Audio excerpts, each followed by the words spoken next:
Welcome back, everybody, to another episode of Paranormal, the New Normal. You know, third episode this weekend already. You guys are so freaking lucky to have me as a host, I swear to God. But I am happy to be back here, freezing my ass off once again in this northeast cold, to bring you guys some great content and to talk to some amazing people. And today's guest is definitely not an exception to that. I am being joined by Sean Blackwell, who is an author of two books that I haven't read them, but they look incredibly amazing. I actually would love to read them. The newest one, though, is Bipolar Awakenings, The Quest to Heal Bipolar Disorder, which that's a mission in itself right there, and I respect the hell out of it. Welcome, Sean. Glad to have you on the show. Hi, Jeremy. Thank you. Thank you for having me. Not a problem. I'm glad we could. This is a conversation I feel when you messaged me, this is a conversation I felt need to be had. So I was like, you know what? This is paranormal enough that I can actually make it work. So let's do this. I love a good science Yeah, paranormal topic. So yeah. I don't let deal me with a ask lot of ghosts, but I think a lot of what I do is paranormal. It's certainly not normal. And yeah, paranormal. so Paranormal is a lot more than just ghosts. Do not let my intro video scare you off. There's a lot more to thanks. paranormal than Hey, best intro video I could ever imagine. That was awesome. Thank you, Rob Wild of Antisocial Network, for making that for me. Yeah, I terrific, terrific. It is a pretty awesome video. But let me start us off the same way I start every interview off. What got you into spirituality? What made you want to walk down that path? Wow. Wow. Yeah, you'd probably have to go back to my infancy, but I went to Catholic schools and I always sort of had a interest in that area and I minored in religious studies when I was in university. When I was there, I was sort of studying my religion and actually in university, I was trying to find the right one, to be quite honest. I left confused, but I got into advertising and that just didn't fit right. And eventually, I ended up in the psychiatric hospital myself. I had a very intensive experience that happened on a self help seminar, 3-day thing called the Landmark Forum. And in the middle of that, we were doing an intensive meditation, only 5 minutes on our fear. And focusing on my fear, I remembered a scuba diving accident I had had just about 2 months earlier. And with that, I felt this punch in my chest and I burst into tears. And I just felt this flood of fear come over me that I had blocked. It was like a trauma response, or I had released trauma from that scuba diving accident because I almost died. I was about 90 feet below sea level and I lost my weight belt. Ooh, So, and that became a mystical experience for me. I had feelings of oneness, feelings like I finally had new things that I never knew before, like a sense of all knowingness, sense of connectedness, and everything got a little bit dreamlike. So that was what put me in the psychiatric hospital. I thought I actually, at one point, after 4 days, I actually thought I had died and that I was in a kind of a purgatory. And then when the police came and arrested me, because I was in a hotel ballroom, I had taken all my clothes off, I had peed on the carpet there, and all thinking I was being tested by God. And then the police came, insisted I put on my clothes, and when I refused, they grabbed me, and I still thought they were taking me to heaven. But it took a few days, but I recovered very quickly, and it was actually a big breakthrough for me. It ended kind of depression, mild depression that I've been going through for the previous 7 years. So that's sort of that was the first thing that happened in 1996. Yeah. well, I gotta say that actually is one hell of a story. I mean, Boom. the, I love the whole. I love that you predated Vern Troyer and pulling the whole taking your clothes off and peeing on the carpet thing. So I love that. Right. But if you haven't seen Surreal Life, you have no idea what I'm talking about. But yeah, Mini Me did that in a corner of a room of Surreal Life. It was hilarious. Oh, But okay. but that's I mean, wow, that's quite an event. I can't say I ever had anything like that happen to me personally. Oh, okay, that's Yeah. not true. I've done. I've got. There's been some points where I got naked, but I never got arrested. So Okay. Yeah. It's a pretty loaded first 2 minutes for your interview, though, isn't it? It's like, Oh, what do I I do love with it. this? Oh no, I love it. So Yeah. when you eventually, I'm assuming you get released from the psychiatric hospital, Yeah. and I was released very quickly because I thought I was going to heaven and then, or some kind of nirvana or samadhi. I had a lot of Buddhist influence back then too. And then, but after 4 days, I realized that my situation wasn't changing, that still seemed to be in this psychiatric hospital. So, and my family was there. And I started to sort of break the delusion that I had died. And I thought, well, I don't know what's going on, but I need to get out of this hospital. So I was very lucky because I got out within 4 days. But once I got out, I felt a lot better. I was more vulnerable, but I was like, "Oh, this was the best thing that ever happened to me." Even though my family was mortified, terrified, scared, but I was feeling like, I'm "No, this is sure. really good." And a year later, I found the work of a guy named Dr. Stan Groff, and he had coined this term spiritual emergency, where he said, look, there's these people who go into what seems like psychosis or schizophrenia, but it actually can be very beneficial to people if they let it play out. And sometimes it mirrors psychosis, like you can't tell the difference. And so I thought to myself, well, that's what happened to me. I had a spiritual emergency. I didn't have this thing, psychosis, you know. But then it was 10 years later that I met my wife, who's Brazilian. I moved to Brazil. I'm originally from Toronto, Canada, right? I'm in Brazil. I'm working as an English teacher, and then we get a call from her family, where one of her nieces, my wife's nieces, had an experience, and I was like, "Well, this sounds like what happened to me," and it was being labeled bipolar disorder.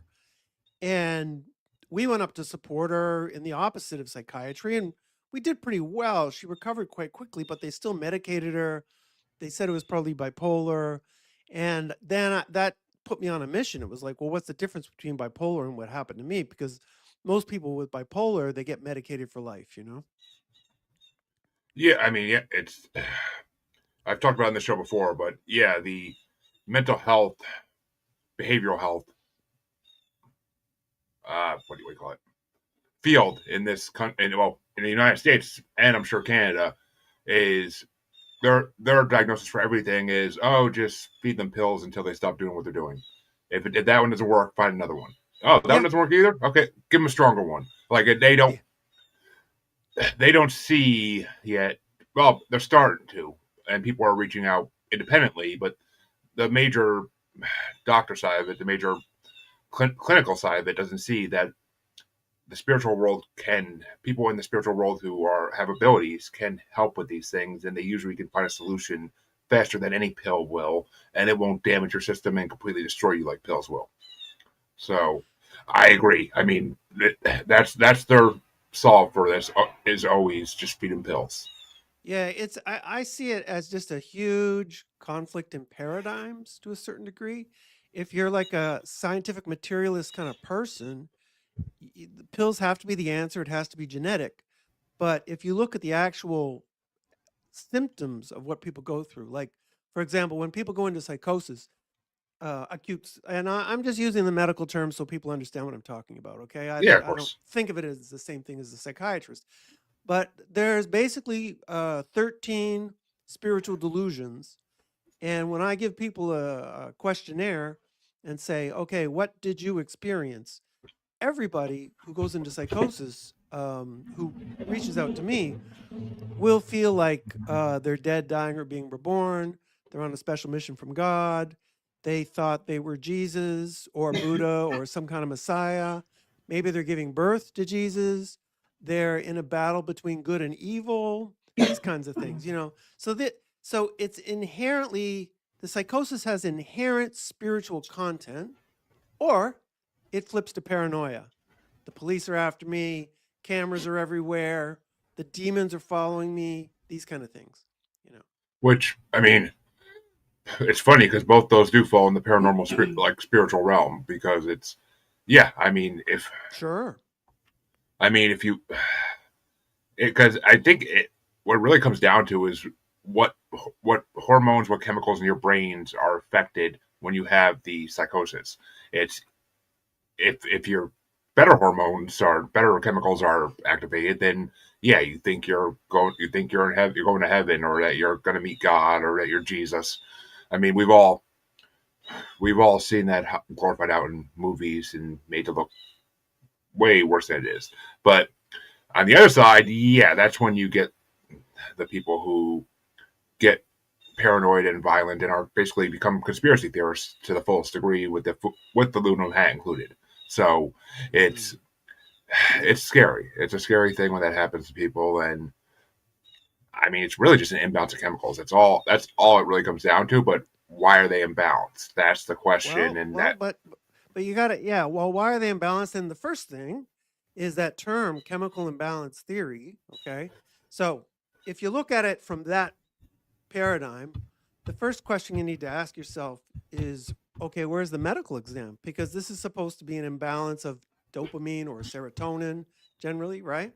And what the medical exams show, and this is from the work of Dr. Robert, or not Dr. Robert Whitaker. He's a journalist from the Boston Globe. He has a website called Mad in America. And he reported after his thorough investigation that the research indicates that the range of serotonin and dopamine that people with so-called mental disorders have is the same range as every other person. Some people have more than others. People with disorders have more than others. So this whole chemical imbalance thing is it's a myth. It's a myth. There's no science to back that up. Okay. But that doesn't mean there isn't something that needs to be taken seriously, because people can get themselves into deep trouble. I mean, I've met people who've walked out into traffic, just believing God was going to take them across the street. And then one guy in particular, he got his foot run over. I think he might have, no, he got his foot run over. So just because it doesn't have a biochemical origin, you know, and there's a biological reaction for sure. But in my opinion, we have a deeper, you might say, soul. I use the term kundalini or chakra system, but it's soul, and that the issues are coming from the soul level or the bioenergetic level. That's where I'm coming from, anyways. which I mean, yeah, it's kind of the same thing. I mean, instead of a chemical imbalance, it's a spiritual imbalance. Yeah, A yeah, and I mean that's when you need to talk to a clairvoyant, a psychic, a medium, a healer, just a Reiki master, someone who has the ability to look inside you and to find out what's going on in your chakra, like you said, in your spirit, and see where your chakra is really off balance, because it's obviously off balance somewhere. I mean, and who's to say it's not a chemical imbalance too? Because I mean, we don't know what 80% of the brain does, so I'm sure part of the brain that we don't really know what it does yet. I'm sure that's connected to spirit, and we just haven't figured out how or why or what yet. It's just we probably we'll probably figure that out in the next couple hundred years at some point. But as of right now, no, the doctors aren't even looking at that. They don't. yeah. They They can't would find consider it. they would consider it a joke. I mean, doctors, Yeah, if it's not in the textbook, most doctors won't consider it. So yeah. But I've had physical experiences, like somatic experiences, all along the chakra line. You know, the heart explosion when I got hospitalized myself. Sometimes working with other people, I'll have strong pressure at the sixth chakra there.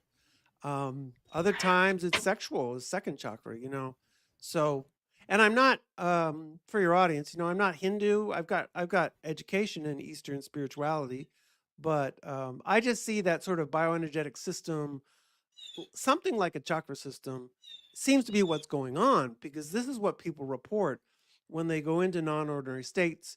They have these very powerful somatic experiences, of somatic, of the body, physical stuff happens with people. And when I work with people, that's what I do. I work with them on a somatic level.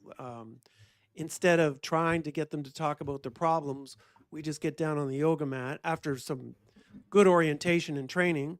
We get down on the yoga mat, and I take clients into non-ordinary states, people with bipolar disorder. You know, interesting. But I do want to finish your tale here. Um, sure. because it's always important to know where it came from. So, when did you start practicing as a healer? When did that start? Right. Well, the first step started with my nieces. But then I read a book about what they call a place in San Francisco from the late 1970s, early 80s called Soteria House. And back then, there was a group of pioneering psychiatrists and psychologists who picked up on the work of a British guy named R.D. Laing. And then the guy here in the United States was a guy named Lauren Mosher. And he was a psychiatrist. And what they realized was that the intention of psychosis is to reorganize the psyche. And so that if you just support these people with empathy, if you give them that empathy, they'll come through psychosis within about 6 days, as long as you keep them protected. And Dr. John Weir Perry as well, Dr. Lauren Mosher, Dr. John Weir Perry in San Francisco. They both reported an 85% success rate in just allowing people to go through these processes medication free. And that works for the first episode or two. But once people get into a fourth or fifth or sixth episode, it gets tougher.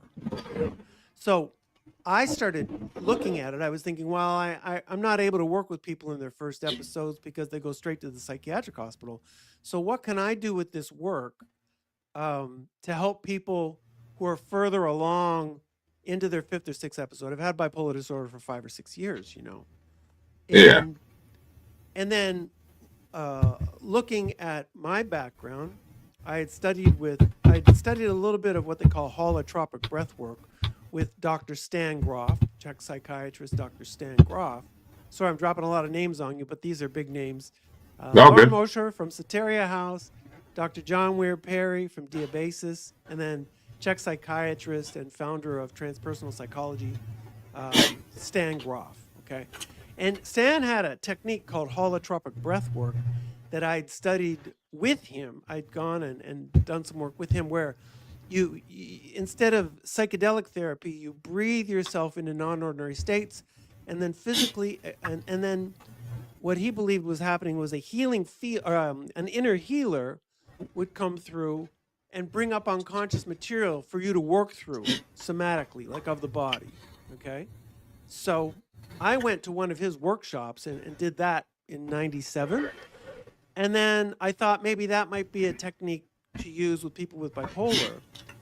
But it was contraindicated because they were worried about holotropic breath work opening up a deeper process with people who had deeper issues to deal with, like you would if you had a disorder. Because the assumption from this whole school of all these psychiatrists and psychologists that I mentioned is that the roots of the disorder are not in a chemical imbalance, but they're rooted in trauma. So if you can lift that trauma, which is in this bioenergetic system, then they can heal, And so I started experimenting almost right away with a few people I met online, trying to support them through psychosis, giving them a little bit of breath work, even though I was pretty untrained at that point. Once they were in psychosis, I just suggest they breathe stronger and started experimenting from there. And that was 2007, And I really didn't know what I was doing back then. Well, I mean, I'm sure 20 years later, you're a damn near expert in it. So, yeah, I'm sure. Yeah. So, you can never be an entire expert in this field, but I do my best. Well, for those of us who don't know, what's the normal course of action for a medical doctor in Western world for bipolar disorder? Well, probably the family or the police have brought you in, and once you've settled down enough from the medications they've forced on you, you'll sit down with him, and then you'll start talking. And if it's mania, you're gonna show things like pressured speech, like talking really fast. You're not listening to instructions. You might have a lot of business ideas, these kind of things. A feeling of elation. You feel great when you're in hypomania. You feel amazing, and everybody else is worried about you. And then on the other end, there's the depression where you feel terrible. I think everybody knows a little bit about depression, but everybody else is like, well, at least they're grounded, so they feel a little bit better, And then He would tell you, the psychiatrist, the more you talk, the more medication you're going to get if you really open up about what you're talking about. And you're going to get an antipsychotic and a mood stabilizer and maybe some lithium and be sent on your way. And that's going to be the rest of your life. That's the typical psychiatric way. And they might say, oh, you can go get some therapy too, but without the meds, you're lost. That's pretty much the psychiatric idea. And from those who I've known a few with bipolar over the years. So it's very common. The yeah, I mean the ones I have known, finding the right medication balance is damn near impossible. It's a hard thing to find the perfect medication balance. Yeah, it is. It's really tough. I don't even know if you could, what would describe as the perfect balance, because they all bring symptoms and they all leave you feeling less than optimal, you know. Of course. I mean,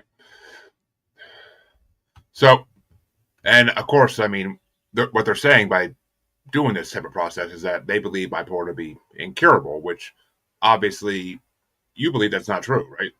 Right. I don't think it's true. And the reason is, once the first insight I had was that um I started making a lot of videos on YouTube. And my first video, and it's still there, you can find it, was called Am I Bipolar or Waking Up? You'll find me with a lot more hair back when I was 20 years ago, or 18 years ago. And I told my story online. And then I just had a flood of people in the comments section saying, wow, what happened to you is so similar to what happened to me. And I'm medicated for life. That's the other person would say, I'm medicated for life. And once I got into it, I saw that there was no clear dividing line between what I went through and what they went through, but they tended to have more difficult lives. I mean, I had a little bit of trauma in my life, but some people, dealing with heavy physical abuse, sexual abuse, that's nothing like I had to deal with. Yeah. And in general, people with more trauma had more difficult psychosis, they have more difficulty coping and that kind of thing. But in terms of like, what's the dividing line between, well, this is spiritual emergency and this is bipolar disorder, I thought the two things were worlds apart when I read it in 97. But then once I started talking to people on YouTube in 2007, I realized that there was just this huge gray area. And so if there was a huge gray area, then I thought, well, what if some of these people in the gray area could be helped? And that's when I started to move into that territory, you know. Is it exactly? I mean, and so in your book, you talk about how you believe bipolar episodes are caused by the trauma that creates bioenergetic blockages, That's it. That's it. and how Yeah. One more time. how do these how do these blockages, like how do they cause the mania, the psychosis, or even the depression? It's a bit of a mystery. I think that there's just a natural flow of our life. This is my hypothesis at this point, and I think the sort of mystics of old would kind of agree with this, that there's supposed to be like an energy flow going through your system, like a kundalini process. Okay, kundalini is like your life force, all right, and it runs through this chakra system. This is all East Indian stuff. Okay, but when that system has too many blockages, then we start to project what's going on inside. And once we start projecting what's going on inside, we can kind of, the world becomes almost like a dream world. And we start to feel like we're dreaming, you know. And that's how it starts, I think. It's just this huge disruption in this Kundalini process. Okay. Yeah, I mean it's and the Kundalini process is, it can get intricate. It can get very complicated because there's a lot we don't understand about it yet. We're still Sure. No one in the world is an expert on it yet. It's still a newly talked about thing, really. I mean, yeah, people have been talking about it since the '90s, '80s, but it didn't get the online awareness. It didn't get the mass awareness it has nowadays because of the spiritual world. People awakening over the last decade and a half has been phenomenally huge, and now there's more people than ever that actually believe when someone talks about this type of stuff. When back in the day, we would all have been called crazy for talking about it. So Yeah. There's a guy named Gopi Krishna. And he was a businessman in India who, in his 40s, I think, started to dedicate himself to God. Okay. So he just started meditating every single day. He had this huge breakthrough. His tongue was so hot, he just kept drinking water day after day after day, and it was insatiable thirst. He realized he was in a Kundalini awakening. This is in the 1930s, okay? He knew he was in a Kundalini awakening, and he started to reach out to all the gurus in India. You know, they got gurus all over India. He couldn't find a single guru who had been through a Kundalini process in India in the 1930s. And yet people call me with these Kundalini symptoms all the time. This is just a standard thing that's going on here. And I would say most people in North America, anyways, Europe and the United States, they haven't heard of Kundalini. They don't know what that is. You know, I'm sure your viewers have heard it, or listeners have heard of it, but most do not know. And most, if they have a Christian background, are often afraid of it. They think it's the work of the devil or something like that. Yeah, I mean, not gonna, yeah. Yeah. I went down that worm. I went down that wormhole twice yesterday. Organized religion has destroyed and made it very hard to bring anything Eastern over to this part of the world. That's for damn sure. Yeah, But yeah, it's tough. so, so tell us about your first client that you had once you started healing. Right. Um, And yeah, I'll just get into it. yeah, Um, sounds very interesting. So I'm dying to hear a deeper background on it. yeah, well, this is where I started to make this Kundalini link really in a tangible way. And the reason was that in part of my own personal development, I recognized that as long as I wasn't really getting the results I wanted, like the ideal results I wanted doing this work, that I needed to keep doing my own personal work. In other words, I needed to keep healing myself. Even though I wasn't at risk to go back to the psychiatric hospital, I needed to keep working on clearing out my energetic blockages, you know, clearing out my Kundalini and that kind of thing. So in 2009, I went on a 10-day meditation retreat, which is very intensive, 10 hours of meditating a day, 10 days. Okay. And on the fourth day, I had another huge Kundalini surge. Huge energy goes from my belly up into my heart, through my head. I start crying. I'm freezing cold in a warm room full of meditators. All my organs are shaking. Okay. And I needed 5 days to get grounded again. They invited me to leave the retreat. I said, I can't leave. I have to stay here, but I couldn't meditate.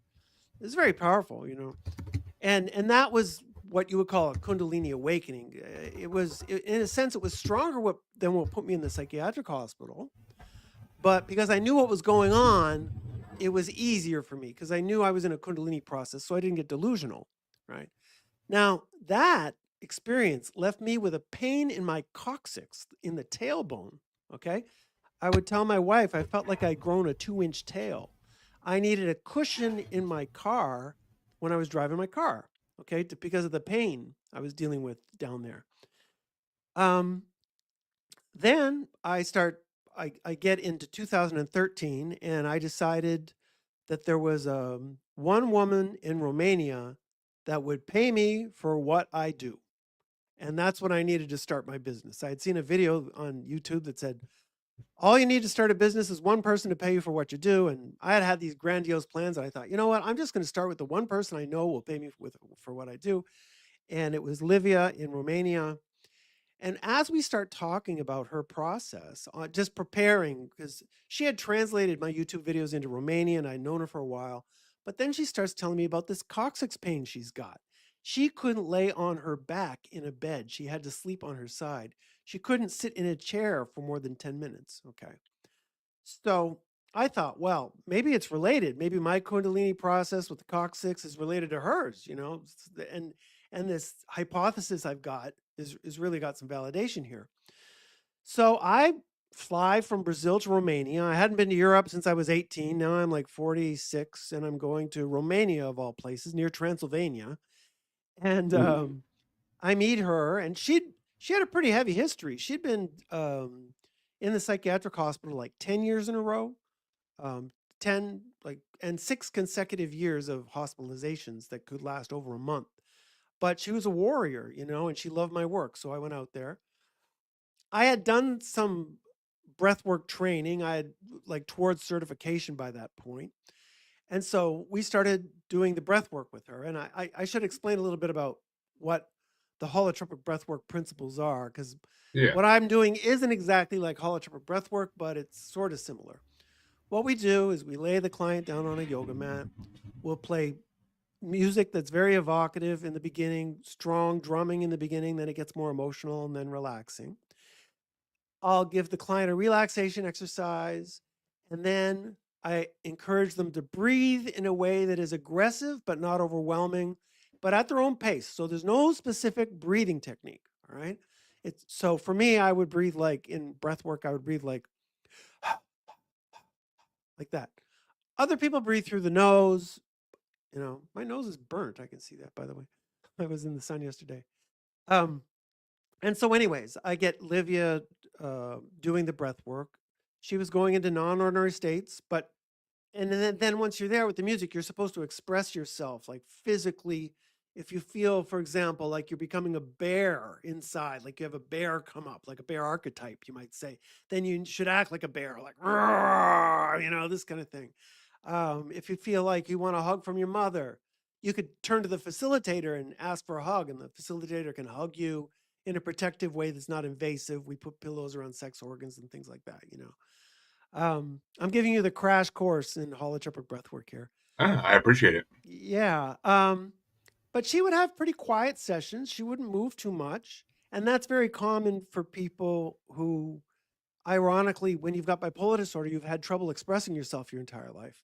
That's what all bursts out when you're in mania. But then Yeah. once the meds everything gets tamped down. And so she had some pretty quiet sessions. And then we got into about the fifth session. She didn't move a muscle. I thought nothing was going on. And she gets up off the mat after 30 minutes. A typical holotropic breathwork session is 3 hours, but her sessions could only last about 30 minutes. And she says to me, she says, Sean, during that session, I felt hot fire come out of my coccyx, up my spine, into my shoulder blades, and out to my hands. I've got warm hands for the first time in my life, and my coccyx pain is gone. She had been to 6 doctors for this coccyx pain. There's a car alarm outside, by the way. Sorry about that. Okay. That's okay. Yeah. She had been to 6 doctors about this coccyx pain, and after our 5th breathwork session, it was permanently removed. Eventually, well, I did 2 retreats with her, and then she was able to go off medications for 5 years. Then the episodes started happening again, but she had, for the first time in her life, 5 years of medication-free living. Well, that's amazing. And I mean, I feel like that's a Eastern. I feel like that's a European thing where like you don't show emotion, you don't like react to things. So I could see why she'd be quiet all the sessions and not really moving, because I think it's kind of bred into them that you are supposed to just sit still and be regal in Europe. Like everybody's still raised that way. Well, especially in Eastern Europe, definitely there is that culture. But Yeah. what I've seen in working with people though is that when you've got bipolar disorder, people tend to have a lot of quiet sessions initially. It seems like that's the time when your kundalini or chakra system is getting reconnected to itself. Then once that system is this is my thinking after watching people. Then after that system is connected, then the emotions start to surface and people get more practice in expressing themselves, you know. Yeah, it makes sense. It really does. It does make sense. And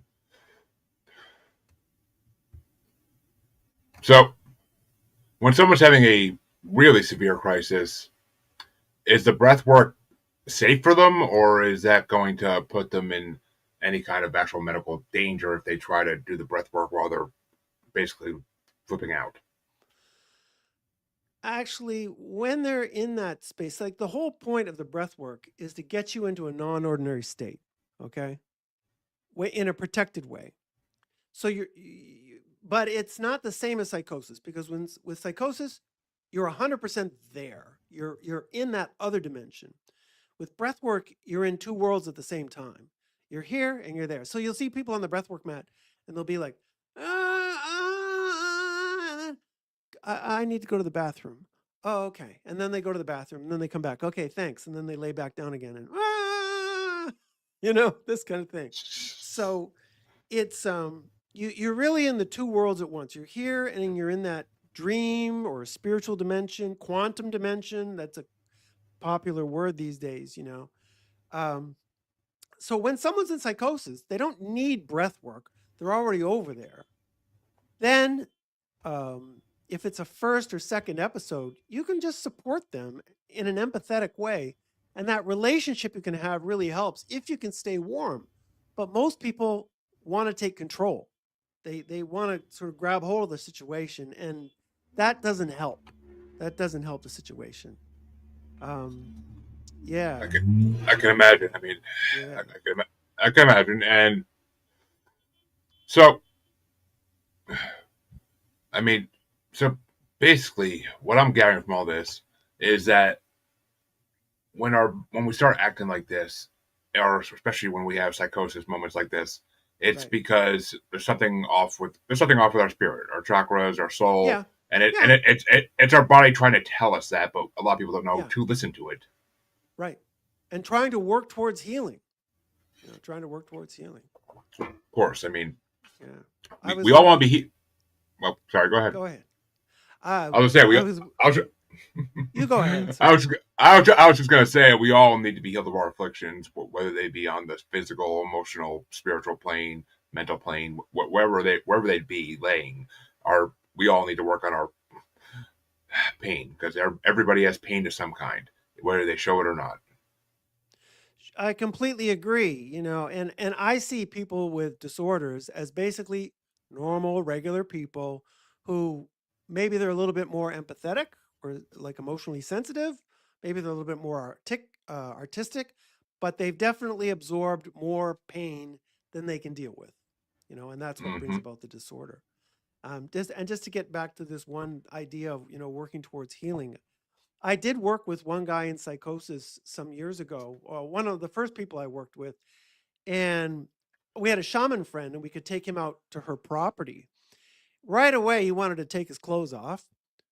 We just let him go. Sure, I was there supporting him with my wife, and they had a tennis court in their backyard, and he's jogging around the tennis court naked in the rain.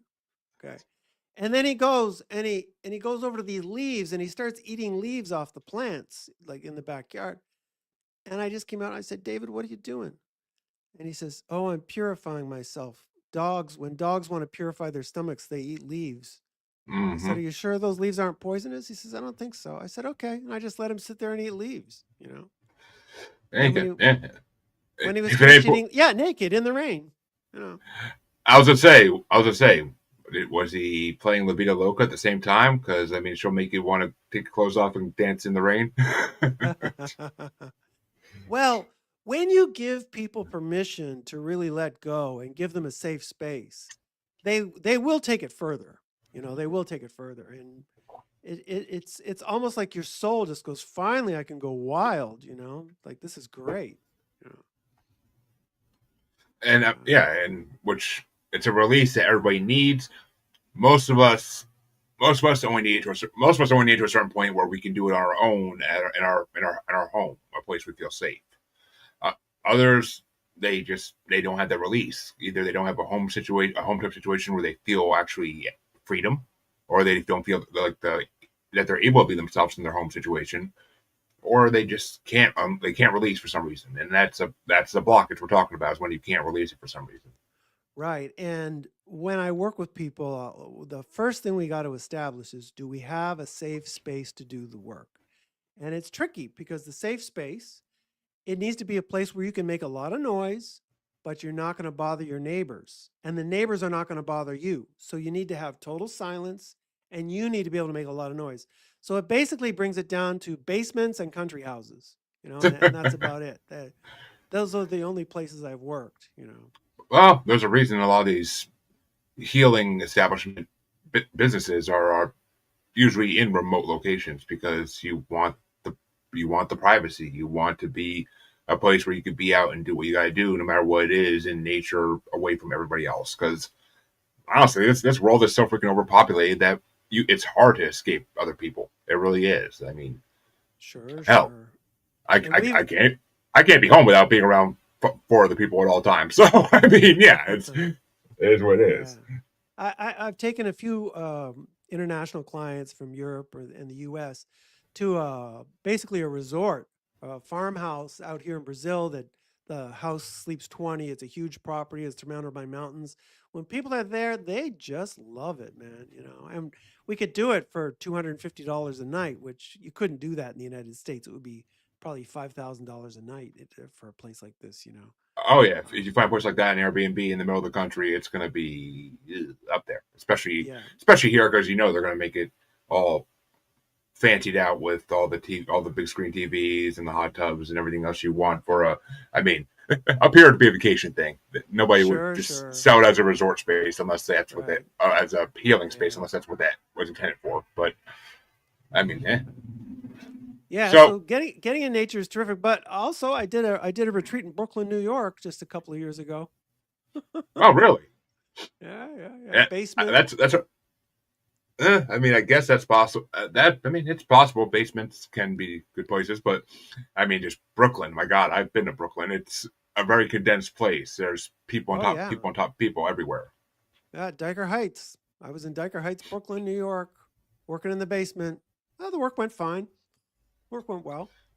Yeah, I'm sure. I mean, it's people make do when they have wherever they have to at times. I mean, Right, right, right, what you right. expect in this world? But so I know we kind of talked about this a little in the beginning, but what what would you say is the biggest thing that the modern medical society needs to admit to and open their eyes to kind of bring the East and Western medicine worlds together?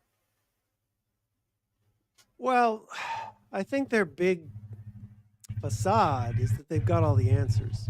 I went to a psychiatric conference once, and the first speaker gets up and says, "We know what we're doing." And I was just like, "That's the most insecure thing I've ever heard a medical professional say." We know what we're doing. Really? Doesn't seem like you know what you're doing. They need to Yeah, open up, be more inquisitive. And funny enough, in 2023, I went to a conference at Rutgers University in New Jersey, and it was opened. It was on psychosis and spirituality, and it was opened by the president of the American Psychiatric Association. So, can you imagine that? It's like they're finally opening the doors to acknowledging spirit, but they have a difficult time.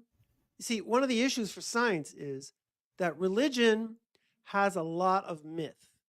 You know, yeah. Jesus making bread out of whatever, what was he making? Bread out of What are fishes? I don't know. Water in the what what wine. what are in the wine? And Yeah, he made one loaf of bread and one fish into enough to feed hundreds of people. yeah. Virgin birth, died 3 days later, he got up. Science has a problem with that, and they should, because scientifically that's impossible, right? So that sort of thing, they don't really understand how you can have an authentic spiritual base without falling into religious myth or religious dogma, which can lead to things like racism. You know, if you're not part of my religion, well, then I guess you're going to hell. Bye, ciao. These are the things that Mm-hmm. science was a progression from. That kind of thinking. But there is a spiritual dimension that we can open up to, and you can experience it yourself. If you do breath work, if you sit down and meditate for a long period of time, you can have strong experiences come through that are decidedly you feel a body intelligence taking place beyond your own brain. We can put it that way. Yeah, but You know, I'm gonna go back to the medical thing for a second because sure. well, I think, I mean, in my opinion, or at least from what I could tell, one of the biggest reasons that Eastern medicine is rejected by the Western world is because the health insurance companies don't want to pay for it, and they don't know how they would pay for it, and they think that they're going to lose money if people embrace these methods that actually heal without having to buy pills every month than keep buying pills. You make a good point. What I suggest, though, in my book, at the end of my book, that the turning point is going to come when insurance companies pick this up, because who's paying for all the medications are not the people with the disorders, it's the insurance companies. Yep. So to me, it's in the best interest of the insurance companies to be searching for alternative methods. And that is already happening in some areas. I know of a program going on in the Netherlands where the insurance companies are allowing people to choose the alternative methods that they want. You know, now the only trouble is that if you open things up to alternative methods, how do you screen for just pure quackery? You know, The you know, charlatans of the world, yeah. yeah, I could give you some sugar pills and charge you $500 for those, and maybe I put a spell on them or something, and away you go. Um, it's we need a little bit more sophistication around like what's authentic spiritual experience and what's religious dogma or religious myth, I or I just plain superstition. You know. I mean, the way I could see it working actually one day, if the insurance companies actually would ever come around to this, which I don't have my hopes high on that one, but Mhm. the way I could see it working is there would have to, same as there's a American Medical Association, there would have to be associations that would actually license people to do this work, and insurance wouldn't cover it unless one of these organizations licensed the person and the person's approved by that organization. That way, and I'm sure, and there'd be regular check-ins, there'd be regular audits to make sure that they are still doing all the principles and not just there to collect the money.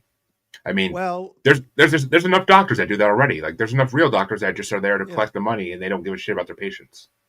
Yeah, I do think that the next step, certainly for my work, I want things to go to an institutional level. Um, but to give you an idea of what's gone on, I had three dreams for my work. Okay, first one, work with people who had some cash, because most people with bipolar disorder, they're kind of poor. They've lost their jobs, they've lost their families. They're in difficult situations. So to find a client that can actually pay would be nice. Like celebrities who could also get the workout. Second, have it endorsed by psychiatry. And then the third would be to have some of my clients do the same work that I do for other people, because that's me doing the work. So last month, I had a psychiatrist in the Netherlands recommend a famous athlete, a retired athlete, not to me, but to a former client of mine who's now a therapist. And he did the retreat. He did the retreat. So all of a sudden, I'm taking people who are medicated for life and turning them into therapists who can help other people. And at least once so far, it's been endorsed by psychiatry in the Well, Netherlands, which is a huge thing for me. It's a huge that, thing that for me. that's freaking huge. That's phenomenal. I mean, because to change someone from a patient into a teacher is the goal of every profession on this earth. Is you want to change those who you help to become actually the next level of teachers.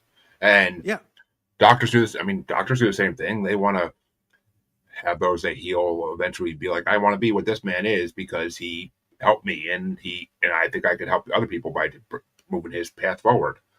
And on the spiritual side, you need that because networks are everything on the spiritual side. You can't just go on Instagram and Facebook and start posting like, "Oh, I can heal you," because people are going to think you're crazy, or B, there's already so many charlatans out there, they're going to think you're one of them. And I mean, right, trust right. me, I'm sure, like everybody else, I get the messages on Instagram all the time. Oh, I can give you a reading today for $5. I've been drawn to you. Yeah, Sure. okay. I'm not falling for that blarkey. Yeah. To tell you the truth, I would say most of my clients over the years didn't come from my work on you. I've done endless videos on YouTube, got 25,000 subscribers. Most of my clients have come after they Googled one thing, healing bipolar disorder, and they found an article from a client of mine, Monica Kettler, that's on Mad in America. And most of my clients have come from that one article because they read that and they go, wow, if you healed her like that, I want you to help me heal, you know. And she Proof works of, as a therapist now too. I mean, proof of work. That's every business has that. You have to prove your Yeah. work. I mean, anybody in construction, anybody in any kind of hands-on work has to prove what they've done in the past. Otherwise, if you never built a house, why should I trust you to build mine? Like it's that ideology. Yeah. But it's a little like I think a good analogy for where I'm at is I'm at a little bit like the Wright brothers stage. Like I'm telling people we can fly, and my planes are getting up in the air and they're landing, but nobody's booking a package to Florida to the Caribbean with me. You know what I mean? Exactly. It's I mean, it takes an adventurous first group to sort of be part of the work. You know? and I yeah, and I got one last question that I'm gonna finish this up with, and I think it's gonna be the best one we've had, the best part of the conversation so far. Okay. Are those And I people? want to Are the tell a people? little story before when I finish. I want to tell a Oh, little story, but go ahead, ask okay, the yeah, question. Yeah. that's a good way to end it. I love that. Uh, Okay. are there people out there that once the healing process starts, they'll become afraid to heal because it's changing everything they know? Yes, great question. Yeah. You can you can hit a point in the healing process where just your psyche goes, I'm not going there. Boop, that's it. And they lock up. And it took me a long time to understand that at that point you don't push. You say, okay. And we just leave it there, let them integrate, let them go, and then you can come back to it when they're ready, you know. So healing really is a long process. You know, I was doing retreats of 10 days with people, and that's all that people could take was about 10 days of work with me. And most of the people who had the most success did 2 retreats a year apart. They did the best. But it would take some time because you're undoing a lifetime of trauma, even going back into the pre-birth process, even before you were born, this stuff can be starting, you know. So yeah, there's a lot there. There's a lot there. And it takes some time, but it can happen, you know. It's not an overnight miracle, but it's a miracle. I mean, I'm sure it's anybody who goes through any type of healing process. There's always those that draw back in fear because it's the change of the norm. So I figured that might be something you've come across in your work. For sure, for sure. Can I tell my But little story about why I'm wearing my oh, well, jersey? I was just going to say that. Go ahead. I know you're in Massachusetts, but I'm wearing number 12. Do you remember this guy? Do you remember Terry Bradshaw from the Pittsburgh Steelers? Oh, I know. Yes, I do. You know Terry Bradshaw? Little story from the Pittsburgh Steelers. They started in 1935, and between 1935 and the year Terry Bradshaw was drafted, he was a number 1 draft quarterback for them, okay? For those who don't know. Between 1945 and 1935 and 1970, they won 0 playoff games. Only went to the playoffs once in 1947 in all those years, okay? After he joined the team, they had a number of other All Stars or Hall of Fame players join the team. Obviously, they won 4 Super Bowls in the 70s. They started a dynasty. After that, they became the winningest team in the history of the NFL. They've been to the playoffs 34 times and won 2 more Super Bowls. No other team has that kind of record. So we're talking about total cultural change. Before 1970, when Terry Bradshaw joined the team, you went to the Steelers, they were a loser. You knew you were going to lose, and that's what happened. After Terry Bradshaw, you were a winner. You knew you were going to win, and that's what happened. Complete cultural change around one player. And so he's like my role model or my inspiration because I believe in the future, believe it or not, people might even be bragging about their kids with bipolar disorder because their access to the spiritual dimension and their capacity to heal other people will be finally recognized, you know. And Exactly. it could be a completely different interpretation of what's going on. It won't even be seen as mental illness. That's the way I see it. I personally think a lot of mental illnesses are just spiritual or paranormal abilities that people don't recognize yet, and I think it's the next awakening, which is supposedly going to be a huge one. I think that's one of the things that's going to be recognized in the world, and I think it's one of the things that's going to slowly make its way out of the shadows and become a mainstream topic. And yes, Well, I know who Terry Bradshaw is. I There was a show on in 2016-18 called Better Late Than Never, where he traveled around the world with Shatner, Henry Winkler, and George Foreman, and it was just ah, one of the funniest fucking shows in history. Like it, oh he wow, I would have he loved to see that show. he you want to talk about getting naked and doing weird things. He literally, I forget, I think they were in France, I'm not sure, but he literally was in a park and he just stripped naked and like walked through the park. Yeah, that's great. That's great.